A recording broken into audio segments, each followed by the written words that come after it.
이번 지방선거 경기도가 최대 격전지로 떠오르고 있는데요. 갈수록 판이 커지고 있습니다. 민주당에서는 김도겸 새로운 물결 대표가 맨 먼저 출마 깃발을 올렸고 거기에 안민석, 조정식, 오선 의원, 염태영 전 수원시장 등이 지금 가세했는데 국민의힘에서는 유승민 전 의원 그리고 오늘 김은혜 당선인 대변인이 사실상 출마 의사를 비쳤습니다. 당선인 대변인 자리 매우 중요한 시기인데 오늘로 그만두겠다라고 얘기했는데 그 내용 한번 보실까요? 오늘 이 브리핑은 당선인 대변인으로서는 마지막 브리핑입니다. 지방선거 이 출마 여부를 놓고요. 제 신상에 대한 언급이 제기되는 것은 바람직하지 않다고 생각합니다. 가급적 이른 시간 내에 제가 결심을 밝혀드리도록 하겠습니다. 그리고 제 후임을 이제 소개를 해드려야 될 것 같습니다. 배현진 대변인을 제 후임 대변인으로 소개해드리도록 하겠습니다. 오셨나요? 네, 취재진 여러분 안녕하십니까? 우리 김은혜 전 대변인을 이어서 여러분과 함께 생활할 배현진입니다. 잘 부탁드립니다. 예, 김경진 의원. 네. 출마 선언은 내일 한다고 합니다만 오늘 당선인 대변인을 그만둔 것 사실상 출마 선언이라고 봐야죠. 그렇다고 봐야죠. 당연히 예정돼 있다라고 예. 보고요. 저는 굉장히 잘한 선택이다 이렇게 보고 있습니다. 그래요? 예. 일단 본인 개인을 가지고 봤을 때도 사실은 출마하는 것 자체로 해서 정치적인 레벨이 한 차원 올라가는 거 아니겠습니까? 그래서 본인의 승급 효과가 분명히 있고요. 예. 그다음에 두 번째는 본인이 이제 최종적으로 당의 후보가 될지 안 될지는 아직은 불투명하지만 어쨌든 지금 이 당의 1, 2 후보 간의 치열한 당내 경선이 지금 예고가 돼 있거든요. 예. 그러면 지난 대선 기간 중에 사실은 윤석열 당선인 같은 경우는 경기도에서 한 5% 뒤졌거든요, 보면. 근데 이 5% 뒤진 것을 이번 지방선거에서 어떻게 만회할 것이냐.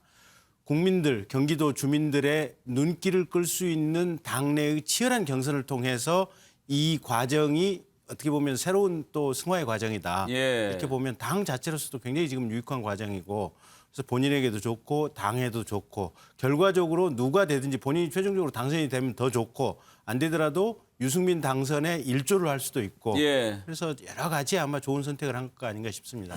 김영민 위원장, 김은혜 당선인 대변인도 이제 유승민 전 의원과 경선을 해야 되지 않겠습니까? 예. 당내 경선하는 분위기가 더 붐업은 되겠어요. 충분한 효과가 있을 거라고 생각을 합니다. 유승민 전 의원이 잘 알려져 있는 것처럼 높은 인지도를 갖고 있고 또 중도 보수, 개혁 보수적 성향을 바탕으로 외연 확장이 큰 강점을 가지고 있는 후보입니다. 또 반면에 거꾸로 뒤집어서 얘기한다면 전통적인 보수층들의 표를 넉넉하게 끌어오기에는 다소 안티층들이 있는 것도 부인할 수 없는 사실일 겁니다. 이번 경기지사 선거에서는 중도층을 끌어올 뿐 아니라 지난번 대통령 선거에서의 높은 투표율만큼 지방선거 투표율이 높지는 않을 수밖에 없는 상황이기 때문에 가지고 올 수 있는 모든 표를 함께 만들어내기 위한 이 협업이 굉장히 중요하거든요. 김은혜 대변인이 실질적인 경선에 투입되기 시작하면서 윤석열 당선인을 너끈하게 지지했던 사람들이 함께 모일 수 있고요. 그리고 중도보수, 개혁보수 성향의 유승민 의원이 같이 경선에서 흥행이 분명히 일어나게 된다면 어느 누가 최종 후보로 낙점이 되더라도 그 둘의 협업을 통해서 이번 경기지사 어려웠던 선거를 한 단계 끌어올릴 수 있는 굉장히 좋은 선택이라고 생각합니다.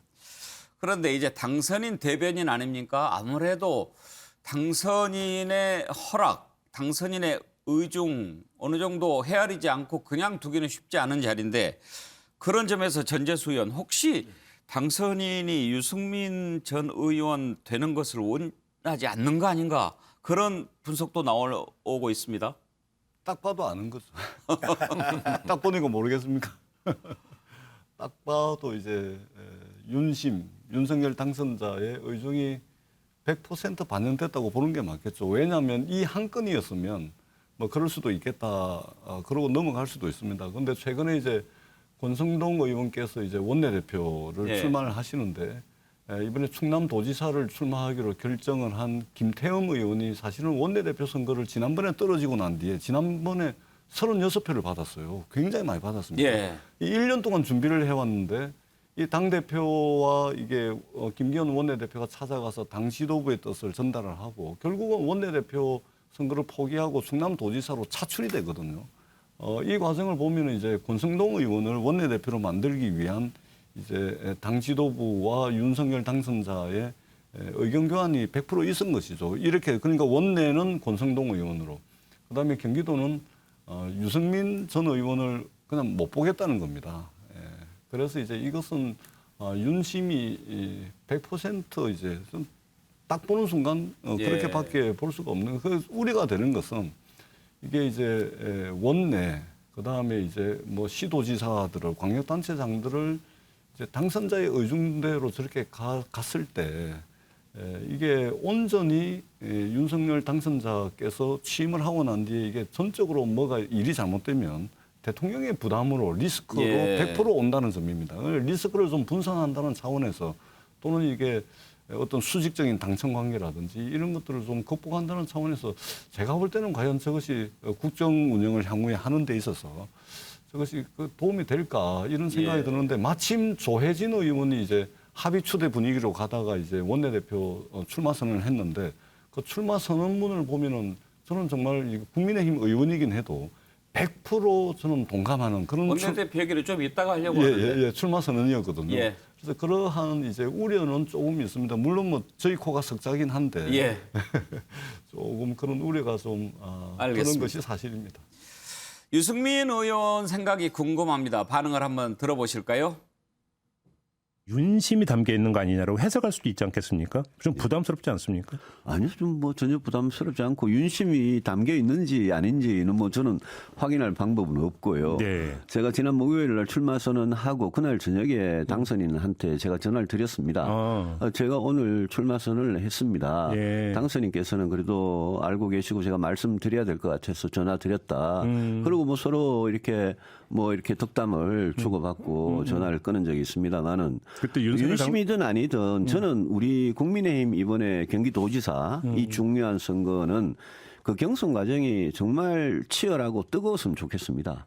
그런 차원에서 뭐 한 분이라도 더 좀 출마하는 게 좋다고 봅니다. 양문석 이사장, 짐짓 여유를 보이는데 그래도 긴장되겠죠? 저게 짐짓 여유를 보인다고 읽었나요? 아닌 것 같습니까? 저는 아주 불쾌하게 그 반응하고 있다고 읽었거든요. 예. 윤심이 담겨 있는지 없는지는 모르겠고 지금 이야기거든요. 실제 상당히 불쾌한 그 감정들을 저렇게 표현하고 있다라는 측면에 있어서 당내의 그 교통 정리가 상당히 어려운 상황이지 않는가 그렇게 생각합니다. 예. 박원석 의원은요? 유승민 의원으로서는 뭐 건곤일척의 승부를 내야 되는 거 아니겠습니까? 근데 지금까지는 추대 분위기였어요. 우선 공천 혹은 전략 공천 이런 분위기였는데 김은혜 대변인이 출마함으로써 오히려 당내 경쟁 구도의 긴장감이 높아지고 전체 선거의 시너지를 끌어올린다는 측면에서 저는 나쁜 그 상황이 아니라고 봅니다. 설사 윤심이 담겨 있다 하더라도 경기도지사에 대한 기대치는 이 대선 주자급이어야 한다 이런 기대가 있기 때문에 유승민 의원이 여전히 유리한 상황이거든요. 유승민 의원 입장에서 저걸 좀 마다하거나 꺼려할 이유가 없다고 봅니다. 국민의힘에서는 이렇게 윤심 얘기가 나온다고 보면 민주당에서는 이제 명심 얘기가 나옵니다. 이심이라고도 하는데요. 이재명 후보가 뭔가 지금 지방선거에 중요한 키를 쥐려고 하는 거 아닌가.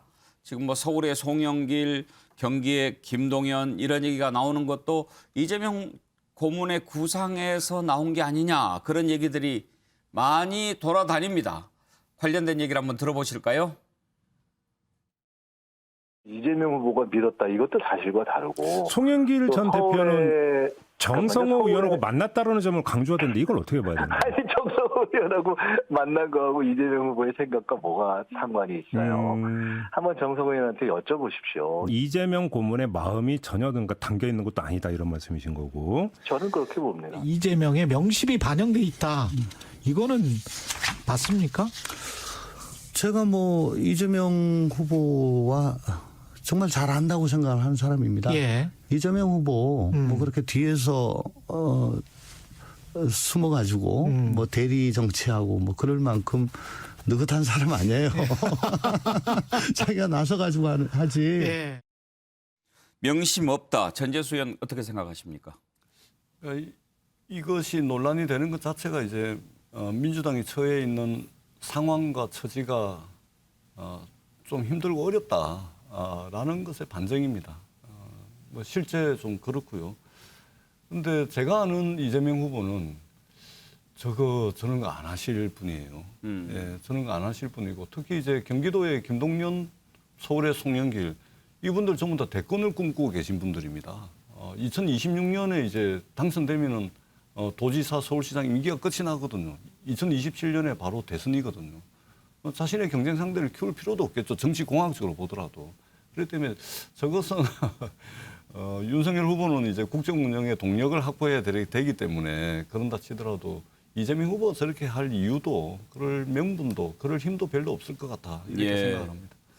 그런데 김경진 의원 명심 없다와 명심 없다 이건 좀 달라요. 명심이 있다. 저는 그렇게 보는데요.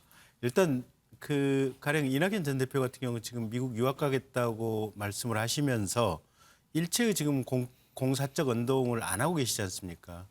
근데 이재명 후보 같은 경우는 벌써 무슨 개딸 모임 이래가지고 SNS 이렇게 적극적인 어떤 팬클럽 회장 맡고 있지 않습니까?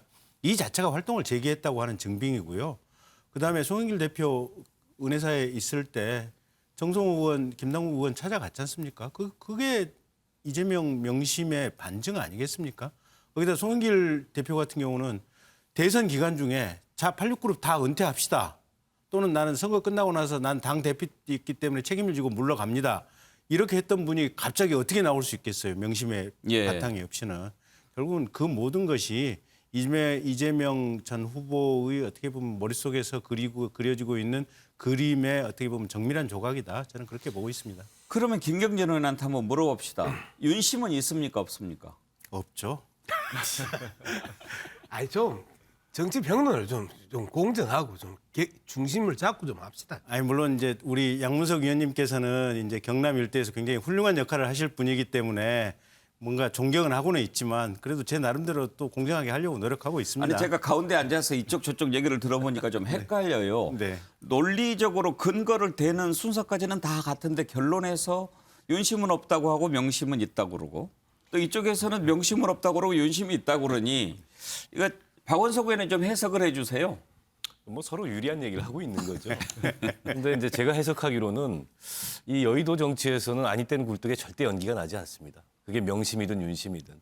저는 지금 뭐 민주당이 이렇게 내부가 복잡한데 이재명 전 지사가 침묵하고 있다는 것만으로도 이게 명심의 존재를 얘기하는 거라고 봅니다. 저는 좀 생각을 좀 달리 하는데요. 이거 구분해서 볼 필요가 있습니다. 정성호 의원이라는 그 이재명 후보와의 관계 속에서의 무게입니다. 이재명 후보가 초기에 이재명계 했었을 때 정성호 의원을 언급을 합니다. 이재명계는 없다. 정성호계의 이재명이 계보원이다라고 할 정도로 정성호 의원이 갖고 있는 무게는 큽니다. 그러면 정성호 의원하고 이재명 상임고문하고 교감을 통해서 정성호 의원이 송영길 전 당대표를 만나러 가는 건지 아니면 정심으로 해서 이재명 상임고문에 대한 정치적 반경을 확대시키기 위한 충심으로 혼자서 간 건지 이 부분이 구분이 돼야 되는 거거든요. 계속해서 이심이 담겨 있다, 명심이 담겨 있다는 교감을 하고 정성호 의원이 김남국 의원을 데리고 절에 송영길 전 대표를 찾아간다. 이거는 교감을 하고 가면 그거는 분명하게 명심이 담겨져 있다고 우리가 이야기할 수 있어요. 그런데 정성호 의원이 이제까지 여의도 정치에 있어서 이재명 전 후보를 이끌고 왔던 그러한 이 좌장의 역할을 했기 때문에 교감 없이 저는 중심으로 이재명 후보의 이후 정치적 지형을 넓혀주기 위한 이 개인 플레이가 아니었나 저는 그 분석을 하고 있습니다. 김병민 위원장한테 이거 하나 물어볼까요? 혹시 이번 지방선거에 이재명 고문이 이렇게 지원 유세도 다니면서 정치 활동을 할 것 같습니까? 어떻습니까? 전면에 드러나서 활동하기에는 부담이 클 것 같은데요. 그러니까 본인이 전면에 드러나는 일에 대한 아마 나름대로의 시간표를 세우고 있지 않을까 싶습니다. 이번 지방선거에 대한 결과가 이재명 지금 명심 얘기가 나오고 있는 것처럼 흔히 말하는 더불어민주당이 승리로 만약 귀결되게 된다면 그때는 이재명 전 후보가 활동할 수 있는 공간이 만들어졌다고 판단을 하겠죠.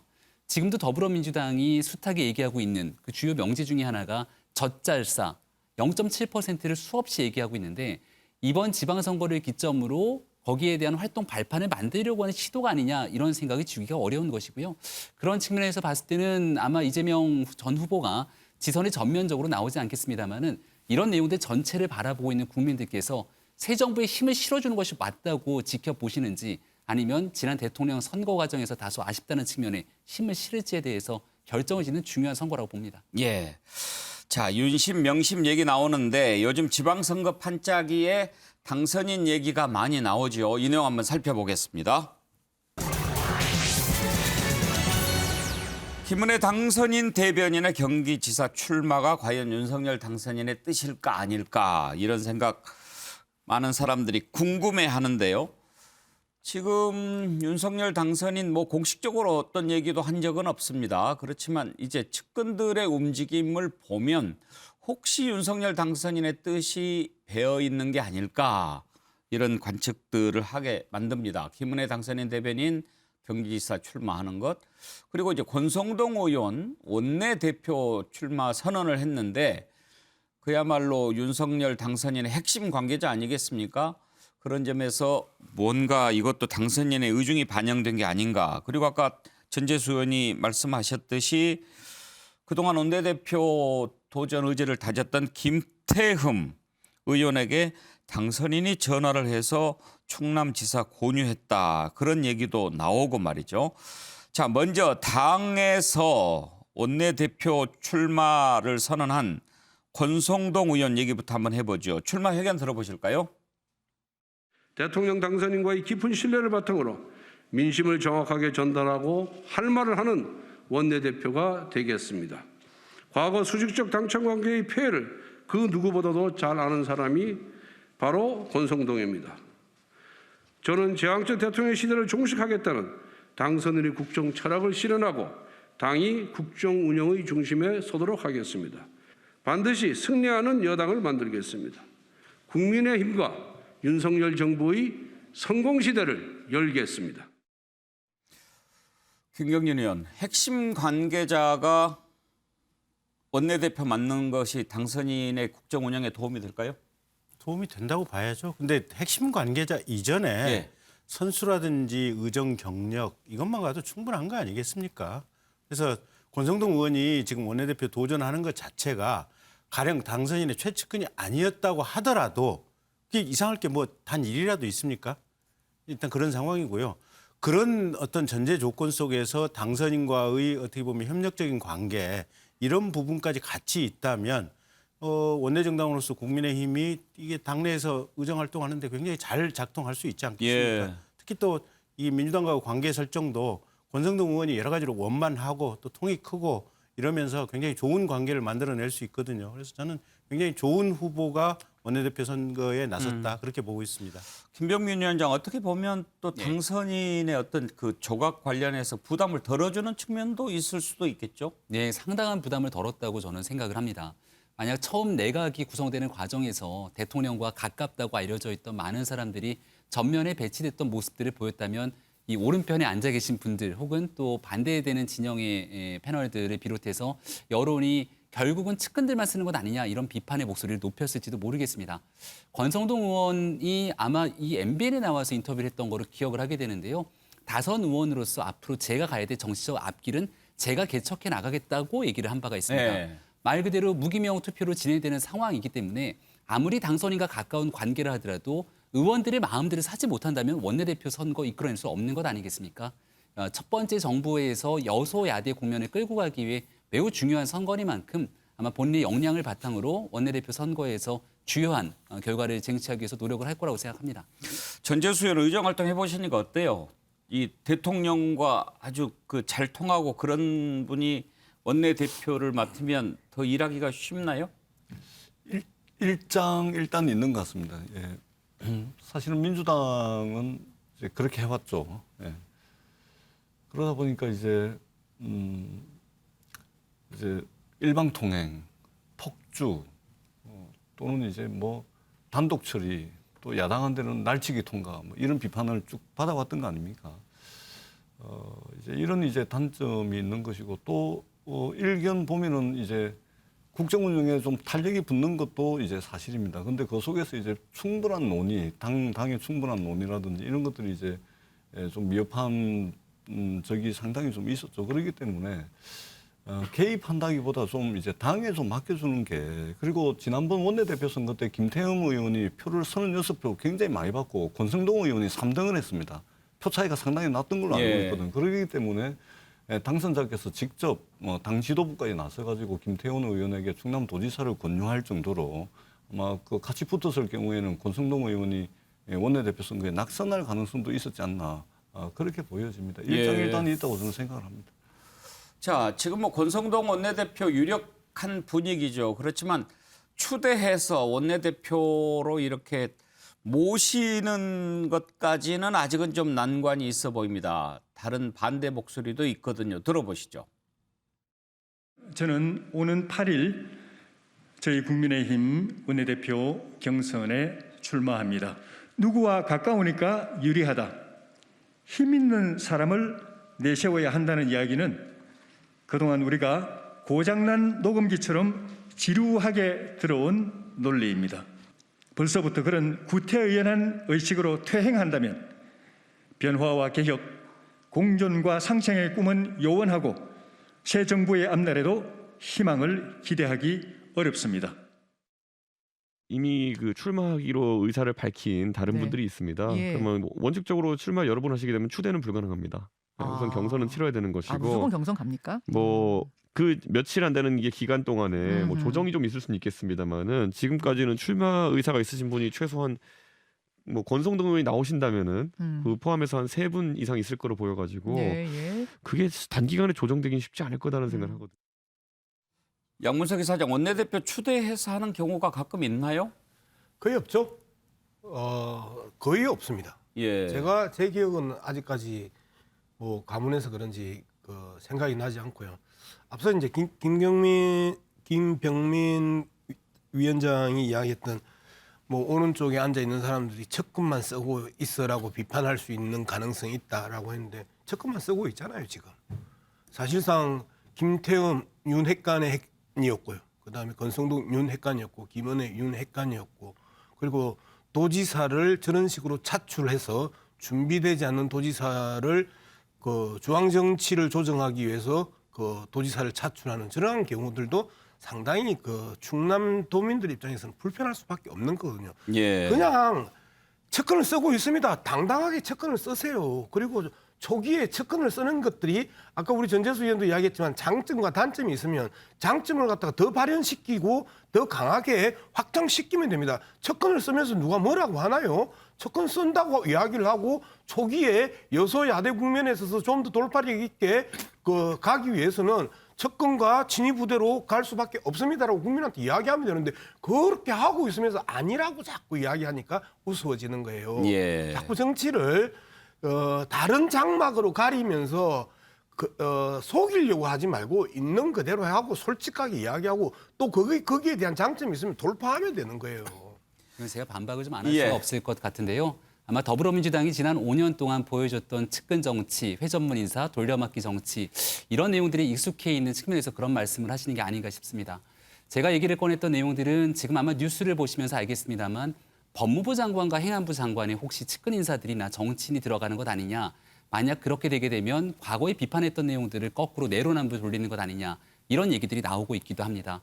내각에 있는 등용 인사 중에서 정치인 인사를 최대한 좀 배제하는 듯한 모습으로 목소리가 나오고 있는 내용들.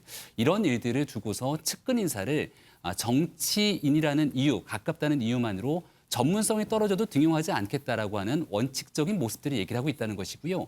국회는 정치인들이라는 공간입니다. 원내대표에서 같이 손발을 맞춰서 활동하는 분들은 누군가를 찍어서 내리는 것이 아니라 영향력 있는 사람들이 함께 그 뜻을 모아가는 것인데 이걸 두고 측근 정치를 보편화시키고 일반화시키는 내용들은 전 동의하기 어렵습니다. 자, 그런데 원내대표 도전 의사를 밝혔던 김태흠 의원이 충남지사 출마 쪽으로 틀었는데 과연 여기에 윤심이 작용했는가 논란이 있습니다. 관련된 내용을 한번 들어볼까요? 워낙 김태흠 의원님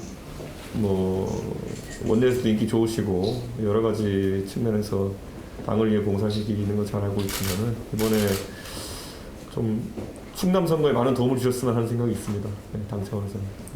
우리 그 김기현 선배님한테 원내대표 경선에서 떨어지고 그 김기현 선배 이어서 내가 한번 도전을 해보려고 고민스럽네. 에로사하게 생길 때는 늘 선당후사, 성공후사 뭐 이런 생각. 당을 위해서 당이 필요로 한다면은 어떤 역할이 되지 않겠냐는 인식을 갖고 계시고. 박원석 의원, 지금 오고 가는 대화만 가지고는 윤심이 작용했는지 알 수가 없겠는데요? 그렇죠. 사실은 지방선거만 보더라도 이번에 대통령 선거에서는 윤석열 후보가 이겼습니다. 그러나 이제 지사는 지금 민주당 지사고 연이어서 민주당이 당선된 지역이란 말이에요.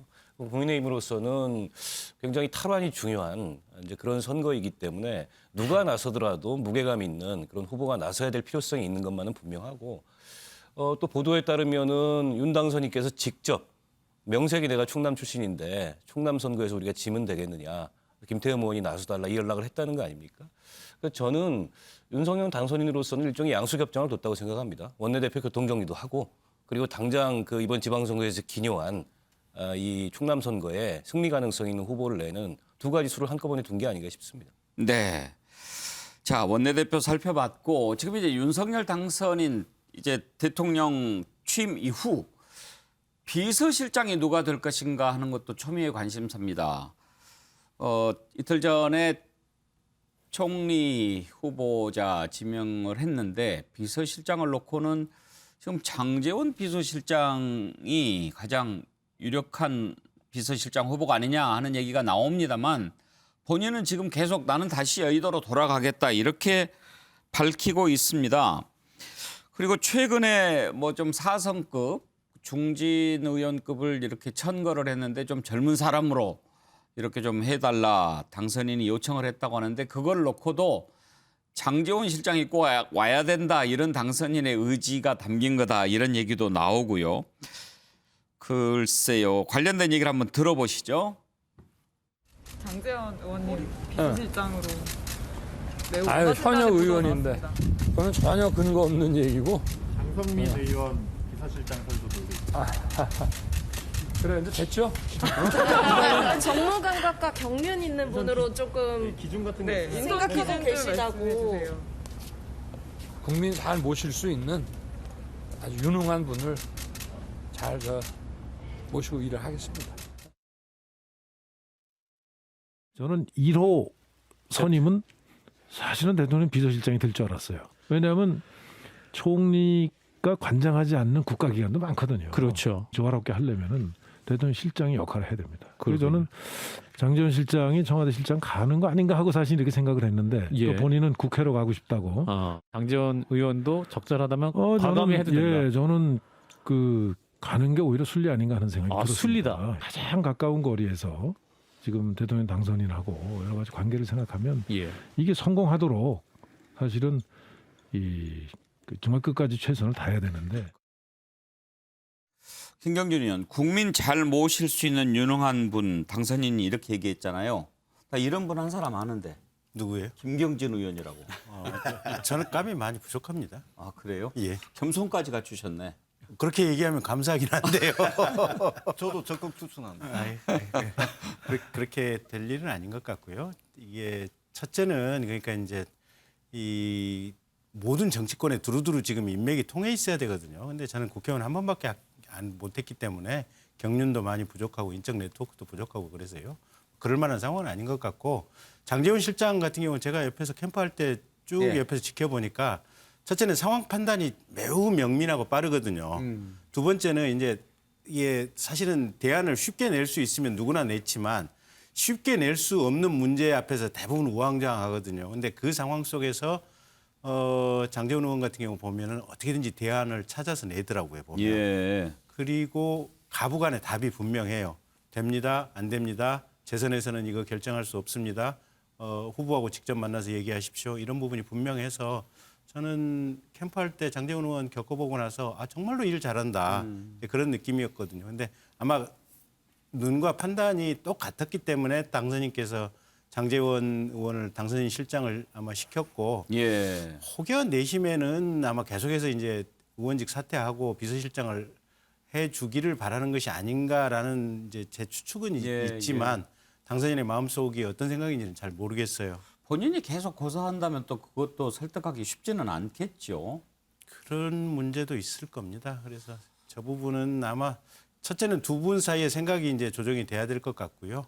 그게 관건이 아닌가 싶습니다. 김병민 위원장, 예. 오늘 기사에 장성민 전 의원 얘기가 갑자기 나오더라고요. 그거는 네. 배경이 어떤 건지 혹시 아십니까? 전혀 알 수가 없습니다만은 뭐 관계자발 기사에 따르면은 관계자라는 사람들이 굉장히 많기 때문에 한쪽 측면에서 바라봐서 얘기를 하게 되면 또 그런 내용들이 하마평으로 올라올 수 있는 건데 아직까지 비서실장에 대해서 어떤 사람이 확정적이다 이런 얘기들이 잘 돌고 있지도 않는 상황으로 저는 알고 있습니다. 아마 당선인이 여러 가지 생각을 가지고 있을 거라고 생각을 하는데요. 장제원 의원에 대한 이제 높은 평가가 있는 이유는 제가 옆에 지근거리에서 보건데 뭔가 이를 당선인이 후보 시절에도 맡겼을 때 우리가 보통 정치권에 있는 사람들은 무게감과 중량감을 가지고 그 내용을 다시 다른 사람한테 전가하고 또 시키지 않습니까? 예. 근데 그 일을 신속하게 직접 해서 만들어낼 수 있는 사람에 대한 선호도가 좀 있는 것이 아닌가라는 생각이 듭니다. 특히 청와대 조직이라는 건 이제 청와대가 아니라 대통령실을 더 축소시키겠다고 얘기를 하고 있는데 축소돼서 효율적으로 일할 수 있는 사람들이 남아있게 된다면 기존에 있는 권위나 경륜보다는 더 효율적으로 직접 입에 단내가 날 정도로 일할 수 있는 사람들이 필요할 텐데 그런 측면에서 아마 비서실장에 대한 염두도 하고 있지 않을까 조심스럽게 추측해 봅니다. 근데 이제 청와대 떠나면 대통령 집무실 이름은 뭐로 정하나요? 국민 공모한다고 그랬죠? 네, 아마 지금 뭐 공모 절차가 진행 중인가요? 그거는 잘 모르겠는데 저도 이제 기자들과 종종 소통을 하니까 서로 어떤 이름이 좋겠는지 이야기를 하면서 하마평에 올리고 있는 것 같은데요. 국민들 보시기에 제일 입에 착 맞는 이름을 가지고 또 고민하지 않을까 싶습니다. 당장은 뭐라고 불러야 될까요? 대통령실? 대통령실 하면 그전에 이제 비서실을 대통령실이라고 또 했단 말이에요. 네. 예. 그러니까 대통령실이라는 표현이 맞겠습니다만 물리적인 공간에 대해서 이 청와대라고 하는 명칭 또 지금 있게 되는 춘추관이라고 하는 명칭들이 있지 않았습니까? 그런 내용들도 이제 국민들이 편하게 부르고 입에 익힐 수 있도록 하게 되는 과정, 충분한 소통을 또 인수위 과정에서 찾아 나갈 거라고 생각합니다. 박운석 의원은 첫 비서실장 어떤 분이 맡는 게 좋겠다고 생각하십니까? 이게 이제 총리 인선을 보면 총리가 그 정치인이 아니고 또 정치적인 분도 아니고 어떻게 보면 직업 관료로서 안정감을 중시했단 말이죠. 그렇다면 어쨌든 정무적인 감각을 가지고 뭔가 정부 기관을 통화를 하면서 대통령의 업무를 보좌할 수 있는 그런 어떤 정치인으로서의 비서실장이 이 구도상으로는 적합한 것 같아요. 근데 그게 장제원 의원일지 아닐지는 뭐 당선인 의중 속에 있는 거기 때문에 저희가 이렇다 저렇다 예측하기는 어렵습니다만 많은 분들이 주변에서 하는 얘기는 어쨌든 지금 인수위 과정에서 비서실장으로서 뭐 조각부터 시작해서 청와대 직제 개편까지 핵심적인 일을 관장하고 있기 때문에 장제원 의원이 비서실장으로 가는 게 그냥 순리 아니냐. 이런 평들이 있는데 본인이 한사코 고사하고 있어서 결과가 어떻게 날지는 좀 지켜봐야 될 것 같습니다. 예. 자, 또 보겠습니다. 다음으로 넘어가죠. 경찰이 어제 민주당 이재명 상임고문의 부인 김혜경 씨 법인카드 유용 의혹과 관련해서 경기도청 압수수색을 실시했습니다. 도청 총목과 의무실 등 10여 곳에 대해서 11시간 동안 압수수색을 했는데요. 자, 이 수사를 놓고 지금 여당에서는 보복 수사다 이런 얘기까지 나옵니다. 어제 장면 잠깐 보실까요? 압수물에는 어떤 자료 있습니까? 압수수색에는 몇 명 투입하셨습니까? 총무과 비롯해서 3개 부서 압수수색 맞습니까? 네, 그리고 컴퓨터 키워드에는 어떤 거 검색하셨습니까? 이 법인카드 관련 모든 부서 다 압수수색했다고 볼 수 있을까요? 네, 배 씨의 자택이 압수수색 대상돼서 빠졌다는 이야기가 있는데 특별한 이유가 있습니까? 8시간 넘게 지났는데 그 예상보다 길어진 이유가 있나요? 오늘 압수수색했던 부서 어떤 거 있습니까? 대리 처방 관련 자료도 확보하셨나요? 예, 김혜경 여사는 선거 기간에 선거 후라도 끝까지 책임지겠다 이런 발언을 한 적이 있었죠. 한번 들어보겠습니다.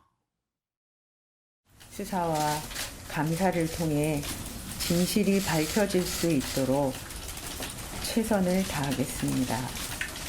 선거 후에라도 제기된 의혹에 대해 성실하게 설명드리고 끝까지 책임을 질 것입니다. 모두 제 불찰이고 부족함의 결과입니다. 앞으로 더 조심하고 더 경계하겠습니다. 거듭 죄송합니다.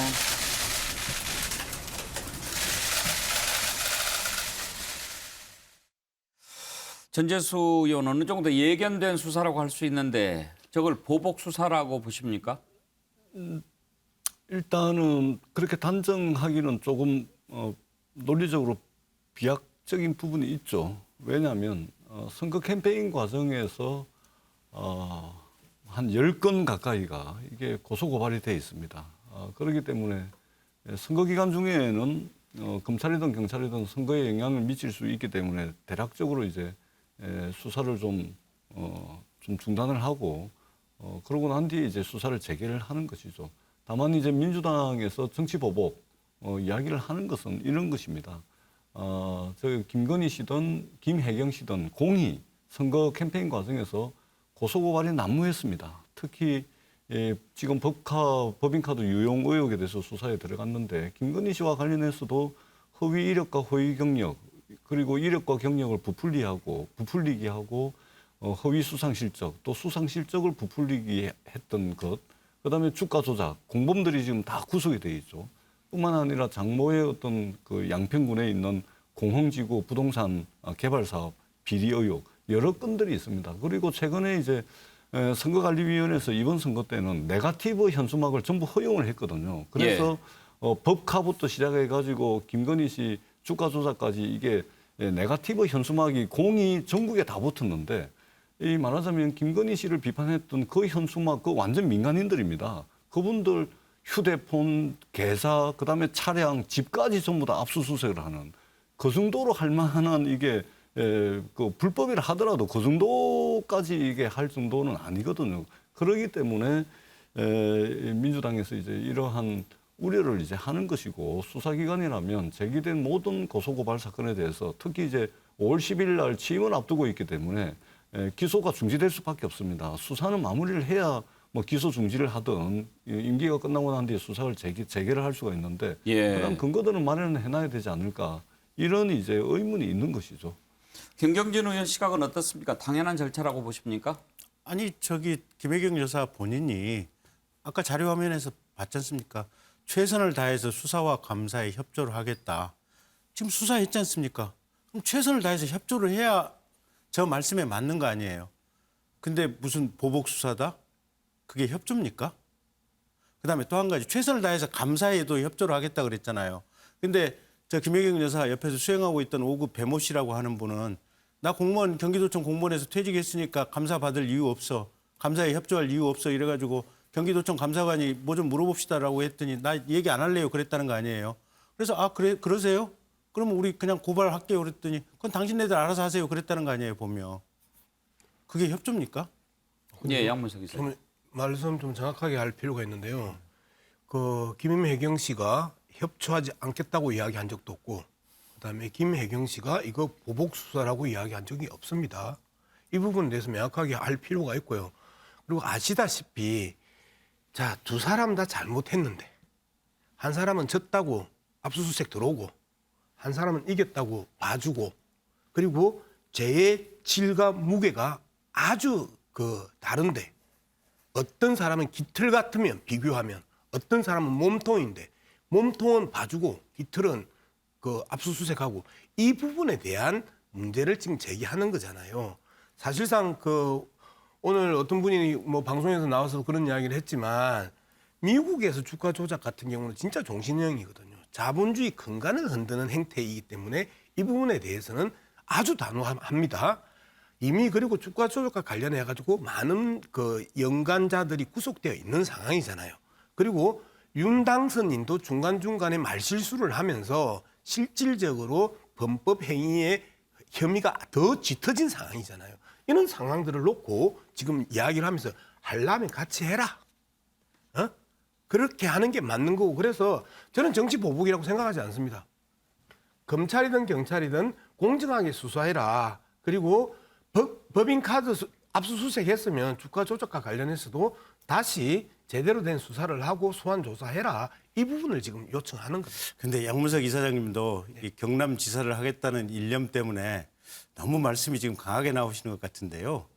일단 제가 좀 반박을 드려볼게요. 경남지사 부분하고 이 부분하고 도대체 무슨 어쨌든 연관이 제가 좀 있는데 반박을 이야기... 드려볼게요. 예. 그 지금 김건희 씨 주가 조작 문제는 사실은 대선 기간 중에도 검찰에 의해서 사건 무혐의 종결을 해야겠다라고 하는 내부의 건의가 몇 차례 올라갔지만 인위적으로 검찰 상층부에서 무혐의 처리하는 것을 막았다라고 하는 보도나 기사가 몇 건 나온 것을 봤습니다. 물론 그 보도나 기사가 얼마만큼 정확한지에 대해서는 모르겠지만 어쨌든 대체적인 어떤 상황 분석이나 보도가 나온 것을 보면 김건희 씨에 대해서는 주가 조작 관련성을 인정하기 어렵다.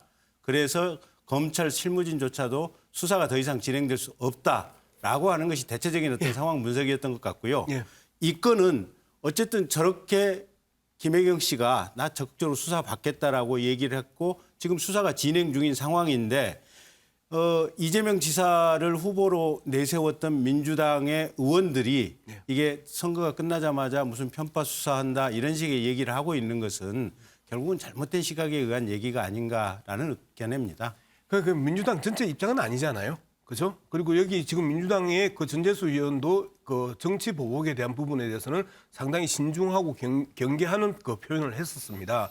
근데 문제는 이 김경진 전 검사께서 말씀하시는 내용 중에 제가 동의할 수 없는 근거가 있는 거예요. 내부에서 검찰 내부에서 건의했고 그리고 누가 막았고 그리고 이러한 것들이 기사로 났고 조국 전 장관 같으면 그러면 기사 난 것대로 했었으면 종신형 받았고 사형 받았겠네요. 그 수많은 혐의들을 수백 가지의 혐의들을 쏟아냈던 언론들이었었고 거기에서 제대로 밝혀진 건 몇 개 안 돼요. 그런 근거를 가지고 김건희 씨 무죄 추정을 하고 무죄라고 이야기하고 그리고 소환에 대해서 불구하다고 이야기하고 이게 김혜경 씨와 김건희 씨의 형평성에 문제가 없다고 이야기하는 것 자체가 저는 어불성설이다 그렇게 생각합니다. 제가 저 팩트만 잠시만 좀 덧붙이도록 하겠습니다. 그러니까 이게 김경진 의원님께서 그 좀 전에 말씀하신 것은 이제 사실관계 확인이 안 된 것이죠. 안 된 것이고 정확하게 이제 팩트만 말씀을 드리자면 이게 주가 조작이라는 것은 자본주의 시장 경제의 근간을 흔들어버리는 굉장히 중요한 범죄입니다. 그런데 주가 조작이 이루어지려면 크게 한 3가지 정도 구성 요소가 있습니다. 첫 번째는 돈을 대는 전주가 있어야 되고 두 번째는 내부 정보를 빼내는 핵심 관계자가 있어야 되고 세 번째는 주가를 사고 팔고 통정 매매도 하고 시세 조정을 하는 선수들이 필요합니다. 전부 다 구속이 됐습니다. 여기에 돈 대고 어머니 계좌까지 김건희 씨 엄마 계좌까지 동원해가지고 통정 매매까지 지금 자료들이 다 있거든요. 그리고 지금 검찰이 이제 이 공모했던 사람들 검찰 공소장을 보세요. 그 공소장에 제대로 나와 있습니다. 뿐만 아니고 이 공소장을 뒷받침하는 핵심 팩트들 이게 이제 범죄 일람표로 쭉 나와 있는데 그 범죄 일람표에는 이 통정 매매부터 시작해가지고 이 구체적인 계산 내역까지 전부 다 나와 있고 뿐만 아니라 특정 시기에 수익을 얼마나 받는지 얼마에 팔고 얼마에 사서 얼마에 팔았는지 수익까지 지금 범죄 일람표에 다 나와 있습니다.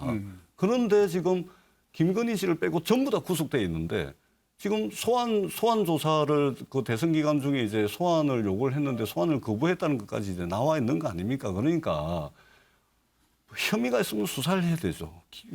김혜경 씨 수사한다 그래서 정치보복이라고 이야기하지 않습니다. 범죄 혐의가 있으면 수사해야죠. 그러나 정치적으로 경쟁해가지고 이긴 쪽은 면죄부 주고 정치적으로 경쟁해가지고 패자에게는 가혹한 잣대로 수사를 한다 그러면 그것이 대한민국이 민주공화국이고 대한민국이 법치국가를 할 수가 있겠습니까? 그렇기 때문에 이런 우려를 저희들이 이야기를 하는 겁니다. 예. 정치 보복이라고 단정 짓지 않습니다. 자, 법과 원칙에 따른 수사인데 잠깐만요. 지금 이제 정치적 공방으로 지금 비화하고 있는데 일단 이런 주장들이 지금 정치권 내에서 나옵니다. 그 얘기 한번 듣고 이어가도록 할까요? 네. 경기도청에 근무하면서는 사실 제가 하고 있는 일이 왜 선거 진 쪽만 이렇게 정광석화처럼 하냐 검찰 경찰이 선거 이긴 쪽은 그러면 뭐 면죄부가 지금 주어지는 것이냐 그게 그런 건 법치주의냐 아니겠죠. 그런 건 아니겠죠. 그리고 범죄 자체만 두고 보더라도 예. 법화 물론 우리의 감정선을 건드리는 일입니다. 그렇지만은 예를 들어 주가 조작 같은 거는 그건 정말 자본시장의 근저를 흔드는 그렇죠. 대단히 큰 만약에 인정된다면 예. 큰 범죄입니다. 그 미국 같으면은 인정되면 종신형으로 가는 거예요. 우리나라 수사기관은 그러면 영원한 충견이 될 수밖에 없는가 하는 퀘스천 마크를 지금 좀 던져보고 싶습니다. 경찰이 어제 이재명 전 후보 배우자의 법인카드 사적 유용 의혹과 관련해서 경기도청을 압수수색했습니다. 만시지탄의 일입니다. 부당 채용 의혹을 받고 있는 배 씨의 휴대폰이나 자택 등은 압수수색 대상에서 제외되었고 이재명 전 후보의 선거 캠프 역할을 한 것이 아니냐는 의혹이 제기되었던 순회동 자택 옆집에 대해서도 압수수색이 이루어지지 않은 것으로 보이는 점을 고려하면 이번 경찰의 수사가 영두사미로 끝나는 것이 아닌가 하는 우려를 가지게 됩니다. 경찰의 수사를 보는 시각도 이렇게 여야에 따라서 확연히 다릅니다. 민주당은 왜 이렇게 끝나자마자 진쪽만 수사를 하는지 모르겠다 이런 의심. 또 국민의힘은 이건 뭐 대충 덮으려고 하는 수사가 아니냐 하는 그런 의구심을 갖고 있는 것이죠. 자, 이 대목에서 한 사람 더 얘기를 들어보겠습니다. 처음 제보했던 경기도청 비서실 별정직 7급 공무원 A씨. 이번 사건을 어떻게 보고 있는지 유튜브에서 자신의 입장을 밝혔습니다. 한번 들어보실까요? 경기도청에 근무하면서는 사실 제가 하고 있는 일이 잘못된 일인지도 인지조차도 못했습니다. 하지만 실직 상태로 있으면서 뉴스를 통해 제가 했던 업무들이 불법이었음을 알게 되었고 투표해야 하는 국민들이 알 거를 위해서 이 같은 사실을 알리지 않을 수가 없었습니다. 민주당 정치인들이 저를 향해 2차 가해를 가할 때라고 그리고 이재명 후보의 지지자들이 저와 가족들을 향해 패륜적인 말들을 쏟아낼 때마다 재벌을 멈추는 것을 넘어서 삶을 포기하고 싶은 순간들이 연속이었던 것 같습니다. 경찰의 경기도 압수수색이 있었습니다. 이 뉴스로 보셨을 텐데 보시면서 어떤 생각이 드셨는지. 그냥 국민의 한 사람으로서 저는 지켜보고 있었습니다. 박원석 의원, 제가 이제 정치권 공방 그리고 또 제보자의 얘기를 이렇게 들으면서 드는 생각은 수사 여론에 따라서 하는 것은 아니지만 결국은 국민들의 생각이 어느 쪽에 더 고개를 많이 끄덕이는가 이게 가장 중요한 것 아닌가 싶어요. 그렇죠. 아무래도 여론의 영향을 받을 수밖에 없을 것 같고요. 그런데 이제 민주당에서도 이걸 정치 보복이다 이렇게 단정을 하고 계시지는 않아요. 그렇게 단정을 하게 되면 굉장히 많은 이제 비약이 발생을 할 것 같고 오히려 지금 경찰이 이렇게 여러 건이 고소고발됐는데 수사를 안 한다. 그러면 그 자체가 저는 직무유기라고 보고요. 저거는 법과 원칙에 따라 수사를 하는 게 맞고 다만 이제 이번 대선이 유례 없이 배우자들 논란이 많았던 대선입니다. 그것도 그냥 논란이 아니고 실정법 위반 혐의가 드러난 그런 사건들이 있었고 김건희 씨 주가 조작 같은 경우에는 다른 공범들 수사를 통해서 많은 정황과 증거들이 나왔음에도 불구하고 지금까지 단 한 차례도 소환 조사조차 하지 않았다는 것은 충분히 논란을 부를 만한 대목이고요. 이제 대통령 당선이 됐고 이제 조금만 있으면 취임을 하는데 과연 지금 이 수사기관이 대통령의 배우자를 소환해서 수사를 할 수 있을 건가? 저는 없을 것 같거든요. 그런 측면에서 이게 법 집행의 형평성 혹은 유건무죄, 무건유죄 이런 논란이 충분히 나올 만하다고 봅니다. 김병빈 위원장, 선거 이긴 쪽 면죄부 주는 것도 안 되지만 또 진 쪽에 예를 들어서 정말 저 정도까지 해야 되느냐 하는 말이 나오는 수사는 또 곤란하겠죠. 그럼요. 그렇기 때문에 윤석열 당선인 후보 시절에 정치 보복에 관련된 하나의 뉴스가 쟁점이 됐을 때 내 사전에 정치 보복이란 없다 이렇게 공언했던 발언 다 기억하실 겁니다. 대통령에 대해서 민정수석실을 폐지하겠다고 과거 정치를 시작했을 때부터 공언했던 이유도 없는 죄를 만들어내서도 안 되고 있는 죄를 덮어서도 안 되는 청와대가 가지고 있는 무소불위의 권력을 감히 함부로 사용하지 않겠다는 뜻을 국민 앞에 천명한 바가 있습니다. 지금 이 김혜경 씨를 둘러싸고 있는 문제는 조금 전에 녹취를 들었지만 7급 공무원의 공익 제보, 내부 고발을 통해서 관련된 내용들이 수차례 드러났고 이 드러난 일들에 대해서 김혜경 씨조차도 이 사실을 크게 부인하지는 못했던 상황입니다. 그리고 불법에 준하는 상황에 대한 수사가 진행되고 있는 일이고요. 시계를 조금만 거꾸로 돌려서 한마디만 좀 드리고 싶은 것은 지난날 윤석열 당선인이 후보 시절 경선에 참여했을 때 고발 사주라는 프레임을 씌워서 공수처가 얼마나 가열차게 수사를 했습니까? 그리고 관련된 내용들을 아마 당시 이재명 후보, 여권의 후보와 비교해 보게 되면 의혹이 제기된 대상에 대한 수사기관이 어떤 방식으로 수사해 왔는지를 다 지켜보셨을 겁니다. 하지만 공수처가 문재인 정부 상황 속에서도 결국 윤석열 당선인에 관련돼 있는 그 많은 내용들 기소조차 하지 못하면서 수사가 마무리됐던 기억이 나실 텐데요. 그랬던 아픔들을 충분히 겪고 있기 때문에 사실관계에 준하는 내용들 중심으로 국민께 엄정한 법적 집행 이루어지는 나라 아마 만들 거라고 생각합니다. 예. 김혜경 여사를 상대로 한 수사 살펴봤는데 김혜경 여사 얘기가 나오면 관심은 또 자연스럽게 김건희 여사로 넘어가게 되죠. 한번 살펴보겠습니다. 김건희 여사가 자택 주변에서 모습을 드러냈습니다. 경찰견이죠. 경찰특공대 이렇게 달려있는 경찰견을 안고 있는 모습인데 옷차림이 매우 수수합니다. 상당히 편한 신발을 신었는데 저 슬리퍼가 지금 뭐 아주 유명해졌다고 합니다. 뭐 완판이 됐다는 얘기도 나오고요. 자, 이런 모습 나온 것도 공개한 것을 두고 이제 본격적으로 공개 활동을 시작하는 게 아닌가 그런 전망도 나옵니다. 과연 김건희 여사 공식적으로 모습을 드러내는 순간이 언제일까요? 취임식 때일까요? 관련된 내용을 한번 들어보죠. 혹시 부인 김건희 씨는 참석을 어떻게 결정이 되시나요? 대통령 부인께서 참석하는 것은 당연한 거 아닙니까?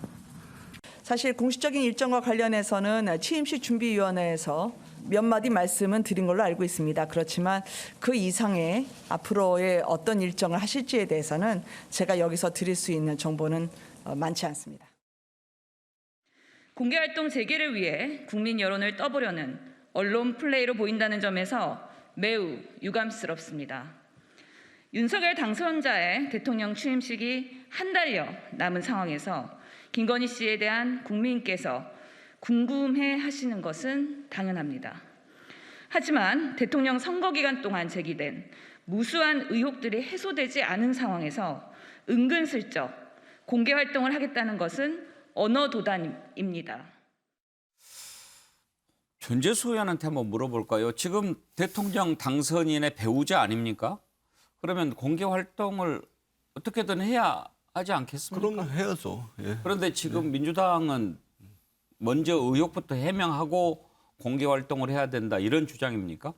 그러니까 선거 캠페인 과정에서 아까도 말씀을 드렸듯이 고소고발이 많이 이루어져 있고 그다음에 상당한 정황과 증거들을 검찰이 이미 확보를 해서 주가 조작 사건 같은 경우는 공범이 싹 다 구속이 되어 있습니다.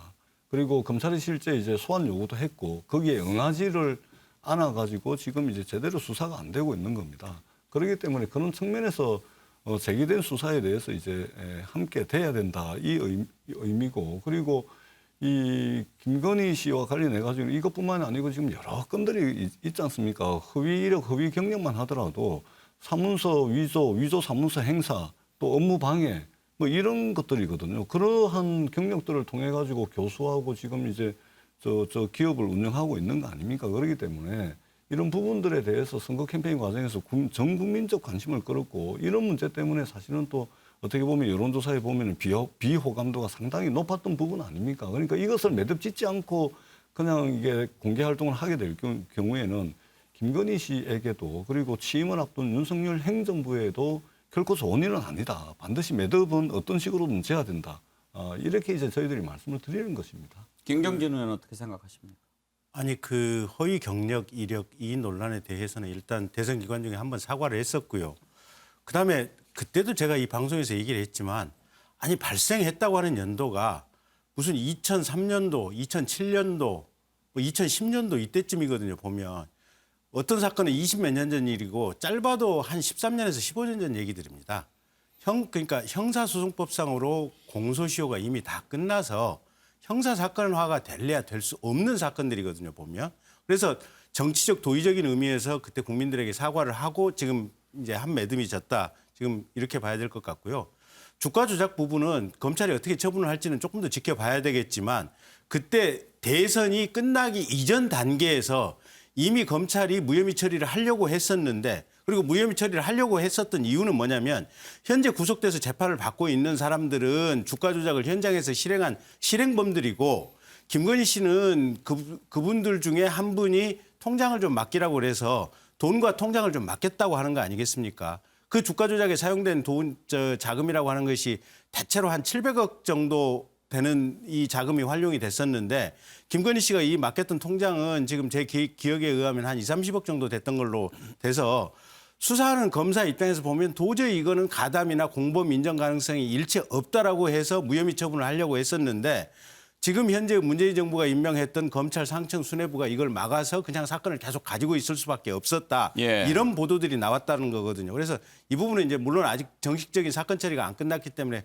검찰의 처분을 지켜봐야 되겠지만 이게 무슨 김건희 씨와 그다음에 김혜경 씨를 무슨 같은 반열에 놓고 균등하게 뭘 한다. 또는 대선이 끝났기 때문에 일방에게 무슨 불리하게 뭘 한다. 이런 논지나 주장 자체는 지금 근거가 없는 얘기다라고 봐야 될 것 같고요.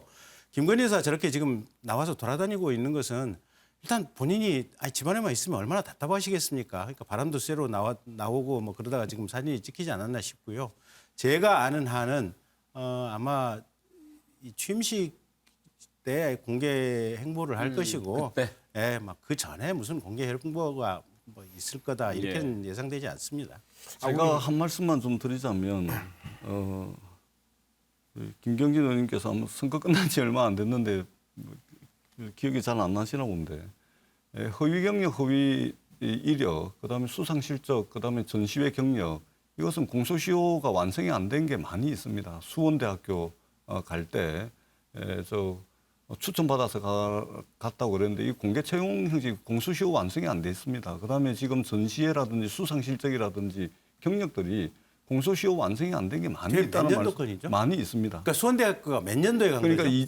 그러니까 제가 그거는 확인을 해봐야 되는데 공소시효가 완성이 안 된 게 많이 있다 이 말씀을 드리고 그게 구체적인 팩트에 대한 문제인데 제가 좀 말씀을 드릴게요. 예.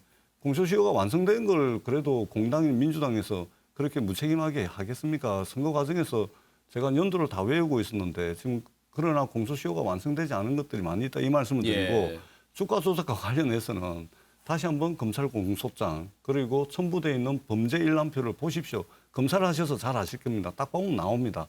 비전문가인 제가 봐도 딱 나오는데 그걸 좀 보시라 말씀을 드리고 산책 나와서 사진을 찍었다 그러는데요. 저거는 100% 연출된 사진입니다. 경찰견에게 민간인이 저기 가서 사진 못 찍습니다. 더더구나 대통령 당선자와 그 부인을 경호하는 경찰입니다. 저기 가가지고 사진 못 찍어요. 저것은 미리 사전에 이제 다 협의되고 조정돼가지고 찍어서 공개를 하는 것이지 저렇게 그냥 못 찍는다는 말씀을 제가 의정과 관련해서 해봤기 때문에 잘 압니다. 그렇게 덧붙여서 말씀을 드리도록 하겠습니다. 아마 경남지사를 하고 싶으신 양문석 의원께서도 아마 뭐 언론 플레이하고 그다음에 그 부분적으로 공개하는 게 나쁘다고 하는 건 아닙니다. 그리고 대통령 부인이 그 언론지상에 나타나고 그 대통령 부인의 근황을 알려주는 부분에 대해서 나쁘다고 하는 거 아니에요. 그런데 지금 말씀하실 때 김경진 전 의원 말씀하셨을 때 그런 이야기를 해요. 700억 규모의 주가 조작범들이 30억 정도의 돈과 통장을 맡기라고 해서 앞만 봐도 이 사람들에게 혐의를 잡을 수가 없었어. 그래서 무죄 이야기를 했다. 내부에서 이렇게 이야기하는데 700억에서 30억은 거의 4, 5% 돈이죠. 그런데 돈 30억의 돈과 통장을 아무런 이유 없이 누구한테 맡기나요? 그리고 돈 30억이 적은 돈인가요? 그리고 저 모녀에 있어서 기획부동산부터 시작해가지고 수많은 일들이 끊임없이 있었고 전문가 영역에 들어가는 분들인데 돈 30억을 그냥 돈하고 통장하고 맡기라 해서 맡긴 것밖에 없어. 근데 뭐가 죄야? 라고 이야기하면서 법인카드의 그 김혜경 씨와 김건희 씨가 비슷하게 이야기를 하는 것도 마땅치 않은데 예. 오히려 김혜경 씨는 엄청난 중범죄처럼 말씀을 하시고 아무런 문제 없이 억울하게 민주당이 정쟁적으로 공격한다는 뉘앙스를 풍기는 거는 이렇게 하시죠. 그건 아닌 거 아니에요? 지금 이렇게 이제 수사 얘기를 하다 보니까 지난번 대선 선거 때로 이렇게 다시 돌아가는 예, 다시 돌아가는 것 같습니다. 뭐 수사해야죠. 밝힐 게 있다면 밝히고요. 자, 시계를 뒤로 돌린 김에 좀 더 돌려볼까요? 오늘 조국 전 장관의 딸 조민 씨의 입학 취소 여부 아주 관심을 모았는데 이 내용 살펴보겠습니다. 부산대 의전원에서 오늘 조국 전 장관의 딸 조민 씨의 입학 취소를 결정했습니다. 교무회의를 열어서 취소를 했는데 학적도 말소가 됐습니다. 오늘 학교 앞에서는 찬반 집회가 열렸다고 하는데요. 그 장면 한번 보실까요?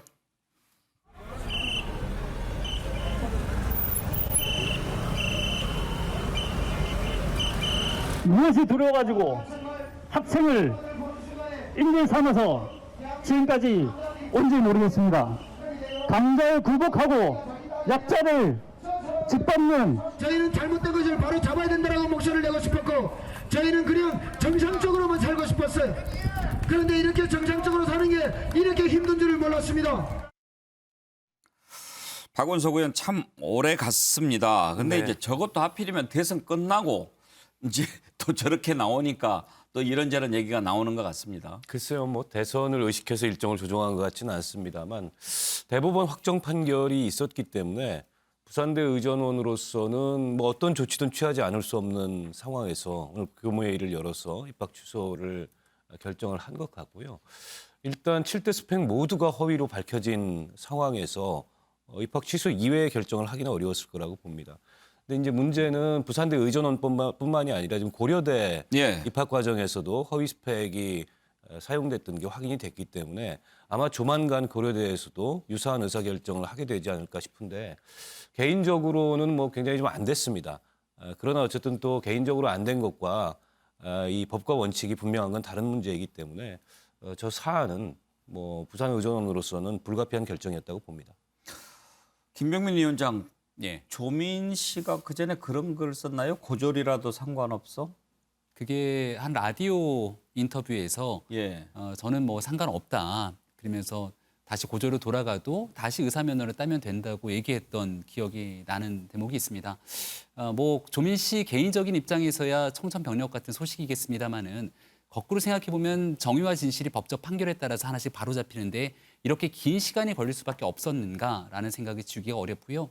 조민 씨가 해왔던 무수히 잘못된 부정 입학 등에 대한 일들 때문에 그 자리에 들어갈 수 있었던 누군가는 대학에 입학하지 못했고 의전원에 가지 못했고 최종적으로 의사 면허를 따서 하지 못했던 그 피해자의 누군가의 고민들을 생각해 보게 된다면 지금이라도 조국 전 장관 부부 조민 씨가 고개 숙여 반성하는 모습이 필요하다고 생각합니다. 의사 면허 같은 경우도 결국 끝끝내 의사 면허를 취득하면서 의료 행위를 했던 일들로 진료를 받았던 분들은 과연 어떤 생각을 하게 될지도 고민해보는 시간이었으면 좋겠습니다. 지난 2019년 10월이네요. 조민 씨가 그 얘기를 한 것이. 그때 한번 발언을 들어보실까요? 본인이 기소되고 대학원이나 대학 입학 취소되고 그래서 본인이 고졸이 되면 어떻게 해요? 그러면 정말 억울하죠. 제 인생 10년 정도가 사라지는 거니까요. 근데 저는 고졸돼도 상관없다고 생각하고 있습니다. 시험은 다시 치면 되고 30에 의사가 못 되면 40에 되면 된다고 생각합니다. 근데 이제 어머니가 하지 않은 일로 저 때문에 책임을 지는 것은 견딜 수가 없습니다. 본인이 정말 고졸이 돼도 상관이 없어요? 네, 상관없습니다. 자, 전재수연, 저 생각이 지금도 변함이 없는지는 모르겠습니다만 지금 이 시점에 조국 전 장관의 딸 조민 씨의 입학 또 취소 이 관련이 더욱 큰 관심을 모을 수밖에 없는 게 그 뒤로 벌어졌던 대한민국의 역사가 저 사건을 떼어놓고 생각할 수 없기 때문 아니겠습니까? 네, 그렇습니다. 뭐 저도 개인적으로는 뭐 굉장히 안타깝습니다. 그러나 대한민국의 형사사법 체계가 있습니다. 형사사법 체계가 정하고 있는 절차와 과정을 거쳐서 1심, 2심, 3심을 거쳐서 결정이 된 내용이기 때문에 이것은 저희가 거부하고 싶다고 해서 거부할 수가 없는 것입니다. 그런 측면에서 안타깝지만 좀 어찌할 수 없는 상황이다 이 말씀을 드리고 그다음에 7대 스펙이 전부 다 이제 허위로 이제 드러났는데 이게 7대 스펙이라는 게 보면 체험 활동하고 인턴 활동입니다. 그러니까 인턴 활동을 예를 들면 하루에 6시간 하기로 했는데 4시간밖에 안 했다. 체험 활동을 한 10일 하기로 했는데 3, 4일 하고서 체험 활동 한글로 썼다 뭐 이런 거거든요. 그러면 이거는 동등하게 김건희 씨 허위 이력, 허위 경력, 허위 학력, 허위 수상 실적 오히려 이런 부분들과도 비교하지 않을 수가 없는 부분들이 있습니다. 그래서 저는 수사기관의 공정 수사가 있어야 된다. 이 말씀을 마지막으로 드리도록 하겠습니다. 예, 자, 이 결정을 전해들은 조국 전 장관은 의사면허 무효는 정말 가혹하다. 경력 기재 근거로 입학 취소한 것, 이것에 반발하면서 집행정지 신청을 접수하겠다라고 밝혔는데 박은석 의원, 조국 전 장관은 아직도 인정할 수가 없는 모양입니다. 그런 것 같습니다. 그러니까 사실은 대법원 확정 판결이 났음에도 불구하고 여전히 심정적으로는 그 판결을 못 받아들이는 것 같아요. 그 판결을 받아들인다면 앞서도 우리 김병민 대변인이 얘기했듯이 사실은 지금 조국 장관이나 정경심 씨는 국민들에게 그리고 이 어떤 허위 경력으로 인해서 자신의 기회를 놓친 그런 피해자들에게 미안한 마음을 가져야 되는데 그런 마음은 지금 별로 보이는 것 같지 않고요. 또 집행정지 신청까지 나선다고 하니까 좀 안타깝습니다. 김경준은 집행정지 신청하면 받아들여질 가능성이 있을까요? 일도 없다고 봅니다. 그래요? 저게 받아들여진다면 누구나 저렇게 하지 않겠습니까? 불법이지만 결과적으로는 의사면허가 유효하게 되는 그 결과일 거 아니겠습니까? 그러면 대한민국에서 저 같은 행위들이 얼마만큼 계속적으로 반복이 되겠습니까? 그래서 최소한의 상식이 있는 사람이라면 집행정지 정지 신청을 안 했어야 맞는 거죠. 그러니까 그만큼 조국 장관 본인 또 정경심 교수가 대한민국 국민의 기본적인 상식이나 생각과 많이 동떨어져 있는 분들이다. 근데 세상에 그런 분을 일국의 민정수석으로 임명하고 법무부 장관을 임용하려고 했다. 저는 사람 보는 눈의 어떤 평가의 문제 아닌가 싶습니다. 자.